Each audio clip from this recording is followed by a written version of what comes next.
ምንድነው ፊቷን እንደዚህ ያበላሸው?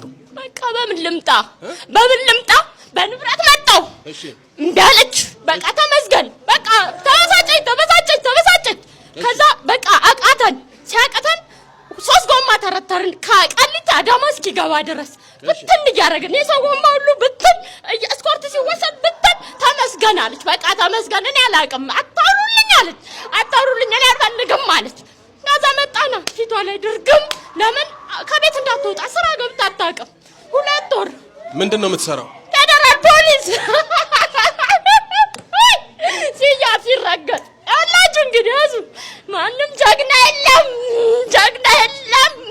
ፌደራል ፖሊስ ናት የሚገርም ነው እሺ ፌደራል ፖሊስ ናት የት ነው የምትሰራው አዲስ አበባ አዎ እሺ ህክምና ውስጥ ትሰራለች ቆይ አዳምጠኝ ይሄንን ፊቷን እንዲያበላሽው ማን ነው ማሳብጣን ነበር እንዲከፍለን ይሄን አሳበጥንና ይሄን እንደዚህ ያወረድን ከዛ መድኃኒት በራሷ ነው የምትወስደው ከዛ በቃ የባሰ ሲመጣ አለቃ አያትና እኮ ሰው ስራ ነው አላት እንደዚህ ብላ ፈገግ ብላ ሳቅ ብላ ነው የምታልፈው እንዲህ የሚባል ነገር የለም ብላው ሄደች ዝም ብላ ጀግና አለቃ ነው ፌደራል ፖሊስ ሆኖ ስለ መንፈስ ማወቅ መታደል ነው ያ ሁሉም በስጋ ነው የሚያስበው ይሄ ሰው ስራ ነው የሰው እጅ ነው አለ ስላወቀ ማን ነው እንደዚህ አዳምጠኝ እንዲያበላሻት ማን ነው መተት የምን መተት የጓደኛ እሺ በገዛ መጋረጃዋን አምጪልኝ አልኳት እሺ ከዛ በኋላ ከቤት የተሰቀለው መጋረጃ አውርድ አራቱን የተሰቀለውን ሳይታል ለምንድን ነው መጋረጃውን የሰጠችው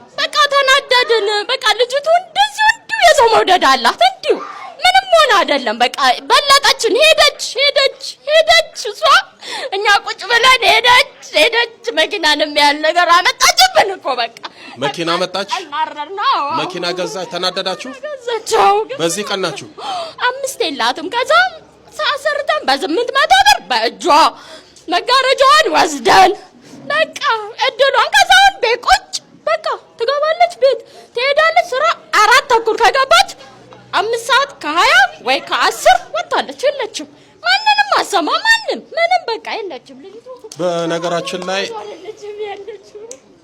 ስለ መተት ተከታታይ ትምህርት ያስተማርኩት አለ በዛ ትምህርት ላይ አንዱ የሚዳስሰው ክፍል ስለ ውበት ስለ ደም ግባት መተት ነው ሴቶች በመልካችሁ በደም ግባታችሁ በመቅናት የውበት መተት የሚባል አለ ያ ሲመተትባችሁ እጅግ በጣም የሚያምረው በደም ግባት የተሞላው ጻዳ የመሰለው መልካችሁ ይበላሻል ይጦልጋል መልካችሁ ይደነብሻል ባስ ካለ ደግሞ ልክ እንደሷ እንደዚህ ሌላ ሰው እስክትመስል ድረስ ፊቷ ይበላሻል ምናልባት አንዳንድ ጊዜ ሴቶች ሐኪም የሚሉን ስለምትሰሙ እንጂ ወደ መንፈሳዊ ወጣጋ ብላችሁ ብትሰሙ ለምሳሌ ብዙ ሴቶች ማዲያት ይወጣባቸዋል ስጋዊ ማዲያት አለ ፊታቸው ሲበላሽ ማዲያት ነው እያሉ ዝም ይላሉ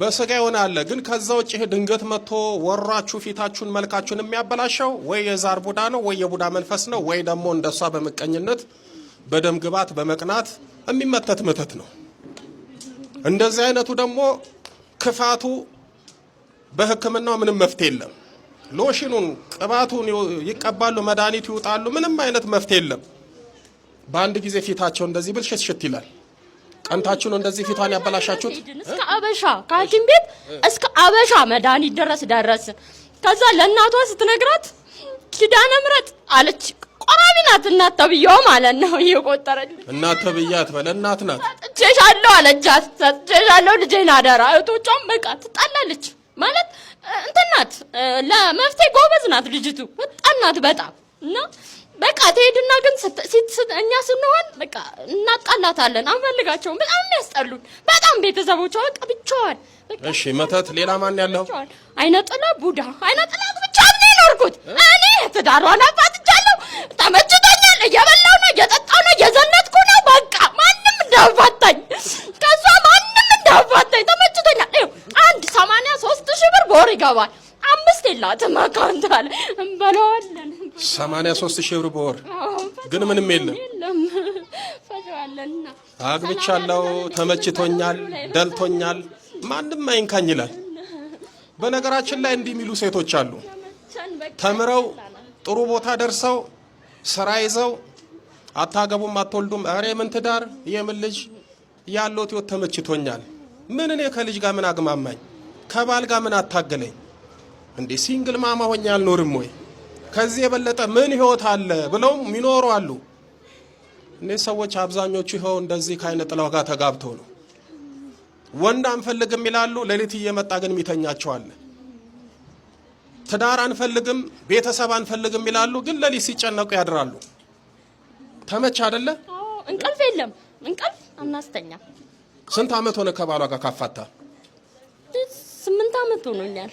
እሺ በቃ 8 አመት ሙሉ ብቻዋን ተመችቷል? በቃ ለኔ ተመችቶኛል። ለኔ ምቹ ነው። በቃ እንደፈለኩት አወጣታለሁ፣ እንደፈለኩት ገባለች፣ እንደፈለኩት ትለብሳለች፣ የፈለኩትን እኔ ያልኳትን ታረጋለች።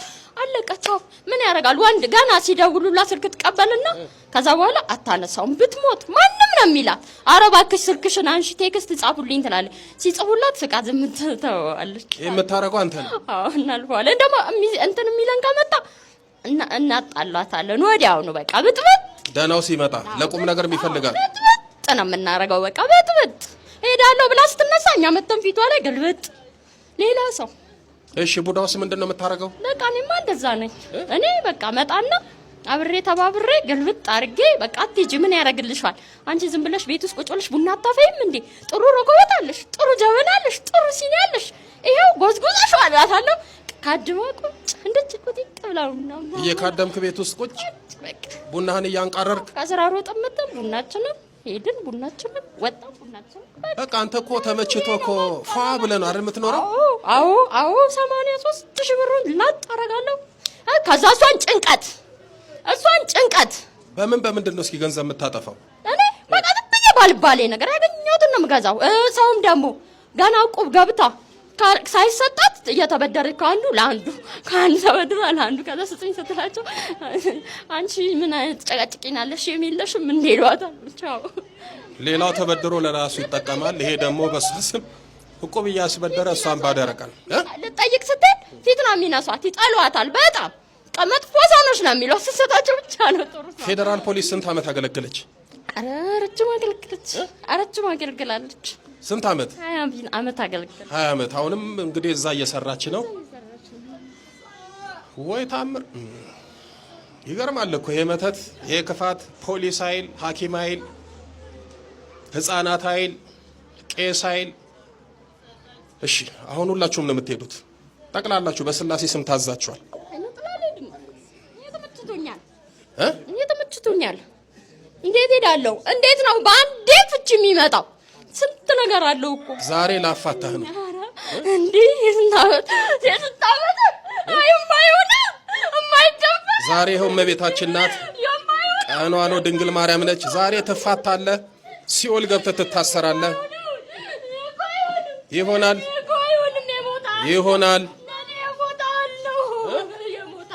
የሞተ ያህል ነው። ምን አቅም አለው የምትሉት? ይኸው አቅሙን አያችሁ አይደል? አቅሙ ክፋት ነው፣ እንደ የሰው ሕይወት ማበላሸት ነው፣ ደም ግባት ማጥፋት ነው። አትጸልይና ምን አቅም አለው? አይነ ጥላን አትላቀቅና አይነ ጥላ የሚባል ነገር የለም እያልክ እድል ላይ ጥልቷል፣ እውቀት ላይ አጥልቷል፣ ተስፋህን ጋርዷል፣ ሸፍኖሃል። ትሮጣለህ አትደርስም፣ ትሰራለህ አታፍስም፣ ታስባለህ አትፈጽምም፣ ከቁም ነገር አታውልም። ለምን? ተጋርዷል፣ ግርዶሽ አለ። ባንተና በህይወት ባንተና በቀደ ባንተና በነገ ባንተና በተስፋ መካከል የቆማለ። ያን የቆመውን ዞር ካላደረግ ዝም ብለህ በቃ በባዶ ተስፋ ትኖራለህ። መጨረሻስ ተስፋ መቁረጥ፣ ባስ ካለስ ራስን ማጥፋት። ይሄ የምናየው የምንሰማው ነው። የመናፍስቱም አንዱ ጠባይ እንዲህ ነው። ደሞ እኮ እንደ ደህና ነገር ነው። የራሱ ቤት የራሱ ሰው ይመስል አልለቅም አልሄድም ይቀረኛል ይላል። አሁን እናንተ በመንፈስ እንደው ያልተያዛችሁ እንዲገባችሁ ምን ማድረግ አለብን? መያዝ አለባችሁ። እኔ ምን እንደሚሻለን አናውቅም። እንደሱ አይነት እኮ በጣም እልፍ ሴቶች አሉ። መልካቸው ደም ግባታቸው ተበለሻሽቶ እነሱ ሌላ ነገር እያሰቡ ይለፋሉ። ከውጭ ሀገር ክሬም ያስመጣሉ፣ ይገዛሉ፣ ይቀባሉ፣ ምንም የቆዳ ሐኪም ይላሉ፣ ምንም የአበሻ ሐኪም ይላሉ፣ ምንም እየባሰ እየጠፋ እየጠወለገ መልካቸው እያዩት ልጅነታቸው እየከሰመ ይመጣል። ይሄ እንደውም ቀላል ነው፣ የውጭ ነው። መልክ ቁመና ደምግባት ውጫዊ ነው። ባስ ካለ ደግሞ ከውስጥ ነው እያጨለመ ከውስጥ ሲጎዳ ጸሎት ያስጠላሃል። እግዚአብሔር የሚባል የለም ያስብልሃል። ቤተ ክርስቲያን መሄድ ያንገፈግፋል። ዝም ብለህ በቃ በራስ መንገድ ሄድ። ይሄ መንፈሱ ስራ ነው። ተነስ በስላሴ ስም። ወንድ ብቻ ነው የምታርቀው? አዎ። እንድታገባም አትፈልግም? አልፈልግም። ተጋብታታል? አዎ። ዛሬም እመቤታችንና ትፋታለህ። ሰማ ማታ ይዣለሁ፣ ምን አቅም አለኝ? ስለዚህ አፋታለሁ ዛሬ። በል ተዘጋጅ። በልጥራ በስላሴ ስም፣ በስላሴ ስም፣ በኃያሉ በመድኃኒዓለም ስም፣ በኃያሉ በመድኃኒዓለም ስም፣ በዛሬው ዕለት በዋለችው በድንግል ማርያም ስም፣ በኪዳነ ምሕረት ስም፣ በቅዱስ ሚካኤል ስም፣ በቅዱስ ገብርኤል ስም፣ በቅዱስ ሩፋኤል ስም፣ በቅዱስ ኡራኤል ስም፣ የምቀኛ መተት፣ የመልክ መተት፣ የዕድል መተት፣ አይነ ጥላ፣ የቡዳ መንፈስ ሁላችንም ለቀናል። በስላሴ ስም ለዘላለም በሲኦል ታስረናል። የዘጋነውን እድሎቿን በድንግል ማርያም ስም ከፍተናል። ያበላሸነውን መልኳን በድንግል ማርያም ስም እናስተካክላለን። ወደ ነበረበት እንመልሳለን። ከእንግዲህ በኋላ አንፈትንም፣ አንታደስም። መድኃኒዓለም ይፍረድብን። በል ሰባት የጮና ወጣ ተለበል። አንድ 2 3 4 5 6 በላይ መጨረሻ ገንዝ እናሄድ። ሊቀ መላኩ ቅዱስ ገብርኤል ሲል ያወርድ። አይዞሽ። ዛሬ የሚያየን የሚያጽናናን የሚያግዘን ሰው የለም። በችግራችን ጊዜ ከጎናችን የሚቆሙ ችግራችን እንዲያልፍ ማለፊያ የሚሆኑ ችግራችን እንዲያልፍ ምክንያት የሚሆኑ ሰዎች እጅግ በጣም የታደሉ ናቸው። ጌታችን መድኃኒታችን ኢየሱስ ክርስቶስ በመንገድ በሚያልፍበት ሰዓት ይሄንን ሰው አየና ሊያልፉ አልወደደም። ዛሬ ችግራችንን እያዩ የሚያልፉን ብዙ አሉ። ስንታመም፣ ስንወድቅ፣ ችግር ውስጥ ስንገባ ይረዱናል፣ ያግዙናል፣ ከጎናችን ይቆማሉ ብለን የተማመንባቸው ሰዎች ብዙ አልፈውናል። እግዚአብሔር ብቻ ነው እያየ ማያልፍ። ሰው እያየ ያልፋል፣ እያየ ዝም ይላል። ማድረግ እንኳን የሚቻለውን ነገር ሳያደርግ ዝም ብሎ ያልፋል። እግዚአብሔር ግን ሰውን አያልፍም። ጌታችን መድኃኒታችን ኢየሱስ ክርስቶስ ይህንን ሰው ሲያይ ሊያልፉ አልወደደም። በመንገድ ዳር ነው ድንገት ያገኘው። ስለዚህ በመንገድ ዳር ሲሄድ ድንገት ነው ያገኘሁት፣ በመንገዴ ላይ ቁጭ ብሏል፣ ስለዚህ ይህንን ሰው ልለፍ አላለም። ይልቁንም ጌታችን መድኃኒታችን ኢየሱስ ክርስቶስ ወደዚህ ሰው ጠጋ አለና ተመለከተው። ጌታችን መድኃኒታችን ኢየሱስ ክርስቶስ ይህንን ሰው ሲመለከተው በግንባሩ ላይ እንደኔና እንደናንተ አይን የለውም፣ ብርሃን የለውም። ልሙጥ የሆነ ግንባር ብቻ ነው ያለው። አንድምታ ወንጌል እንደሚነግረን ይህ ሰው አይን ፈጽሞ የሚባል ነገር የለውም። ምናልባት አንዳንድ ጊዜ አይን ሊጠፋ ይችላል፣ ሊፈስ ይችላል። በተፈጥሮ ደግሞ ችግርም ሊገጥመው ይችላል። ይህ ሰው ከሌሎቹ ሰዎች ልዩ የሚያደርገው ምንድነው? በግንባሩ ላይ ፈጽሞ አይን የሚባል ነገር የለውም። ልሙጥ የግንባር ግድግዳ ነው ያለው። ይሄንን ሰው ጌታችን መድኃኒታችን ኢየሱስ ክርስቶስ ሲመለከት ከሱ ጋር የነበሩት ደቀ መዛሙርቱ ይህንን ሰው ተመለከቱት፣ ይህንን ሰው አዩት። በዚህ ሰውም በጣም ተገረሙበት። ጌታችን መድኃኒታችን ኢየሱስ ክርስቶስን እንዲህ ብለው ጠየቁት። ደቀ መዛሙርቱም ይላል፣ መምህር ሆይ ይህ ሰው እውር ሆኖ የተወለደው በማን ኃጢአት ነው? በራሱ ነውን ወይስ በወላጆቹ ብለው ጠየቁት። ሐዋርያት ሲያዩት ስለደነገጡ ስለተገረሙ መምህር ሆይ ጌታ ሆይ ይህ ሰው አይኑ የጠፋው በግንባሩም ላይ የአይን ምልክት የሌለው ጨርሶ ልሙጥ ሆኖ የተወለደው በቤተሰቦቹ ኃጢአት ነው በእናትና በአባቱ ኃጢአት ነው ወይ ብለው ጌታችን መድኃኒታችን ኢየሱስ ክርስቶስን ጠየቁት። ይሄ ቃል የሚያስረዳን የቤተሰቦቻችን በደልና ኃጢአት ለኛ እንደሚተርፍ ነው። ይህ ማለት ምን ማለት ነው?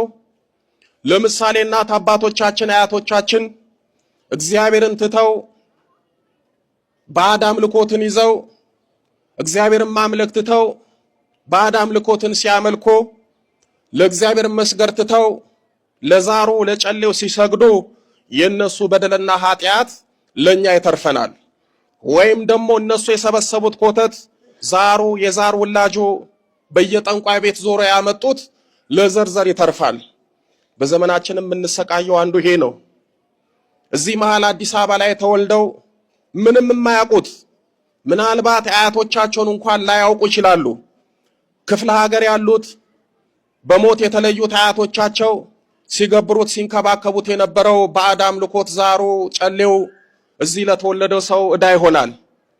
ዛሩ በዘር በኩል ይመጣና ቤተሰብን መከራ ያበላል፣ ሕይወት ያበላሻል፣ ሕይወት ያጨናግፋል፣ በበሽታና በህመም ያሰቃያል፣ ባስ ካለም ደግሞ በሞት ይወስዳል።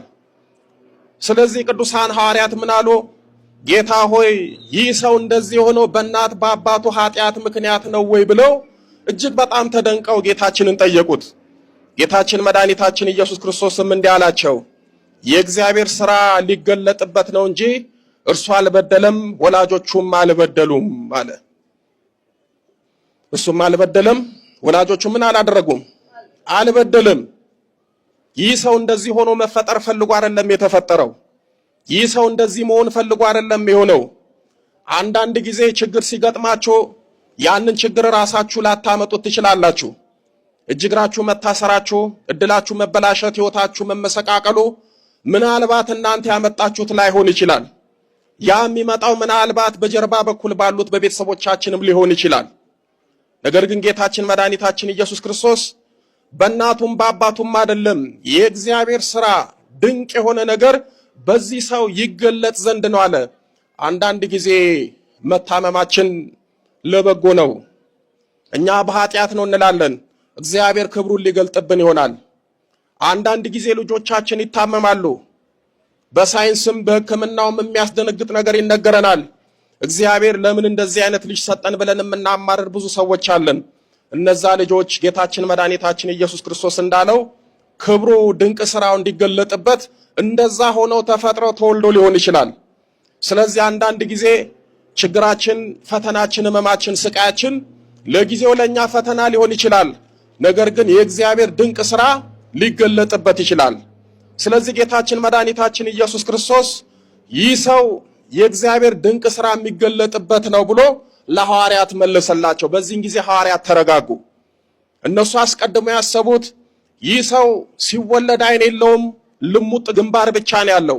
ስለዚህ ምናልባት እናትና አባቱ በድለው፣ እናትና አባቱ እግዚአብሔርን አሳዝነው፣ እናትና አባቱ ኃጢአት ሰርተው እግዚአብሔር ተቀይሞ ተቆጥቶ በልጃቸው በኩል የቀጣቸው መስሎ ቅዱሳን ሐዋርያት ጌታችንን ጠየቁ። አንዳንድ ጊዜ እኛ ስንታመም እግዚአብሔር የተጣላን የተቆጣን የሚመስላቸው ወገኖች አሉ። እግዚአብሔር ለክብር ለጸጋ ወደ ራሱ ሊመልሰን ለራሱ ሊያደርገን ሲፈልግ አንድ ፈተና ሲያመጣ ቤተሰቦቻችን፣ የራሳችን ሰዎች አንተማ አንቺማ ይሄ ፈተና የመጣብሽ ይሄ በሽታ ያዘሽ በኃጢአታችሁ ምክንያት ነው፣ እግዚአብሔርን ስለበደላችሁ ስላስቀየማችሁ ይሄ ፈተና መጣባችሁ፣ ይሄ ችግር ደረሰባችሁ የሚሉ ሰዎች አሉ። አፋቸውን ወደ ሰማይ የሚከፍቱ ሰዎች አሉ። ቅዱሳን ሐዋርያት ስላላወቁ ጌታችንን ጠየቁ። ጌታችን ትክክለኛ መልስ መልሰላቸው። ይህንን ቃል ከጌታችን ከሰሙ በኋላ ቅዱሳን ሐዋርያት ተረጋጉ። ቀጥሎ ምን ይላል? ይህንንም ብሎ ይላል በምድር ላይ ምራቁን እንትፍ አለ። በምራቁም ጭቃ አድርጎ የእውሩን ዓይኖች ቀባው። እንዲህም አለው፣ ሂድና በሰሊሆም መጠመቂያ ታጠብ። ትርጓሜውም የተላከ ማለት ነው። ሄዶም ታጠበ፣ እያየ ተመለሰ ይላል። ስለ ቃሉ ስለ ታምሩ እግዚአብሔር የተመሰገነ ይሁን። ይህንን አይነ ስውር ሰው ጌታችን መድኃኒታችን ኢየሱስ ክርስቶስ ተጠጋ፣ አየው። ከዛ በኋላ ከመሬት ላይ አፈር አነሳ፣ ጭቃ አነሳ። ያንንም በምራቁ ለወሰው፣ ግንባሩ ላይ ዳሰሰው፣ ምልክት ሰራበት፣ ዓይን ሰራለት።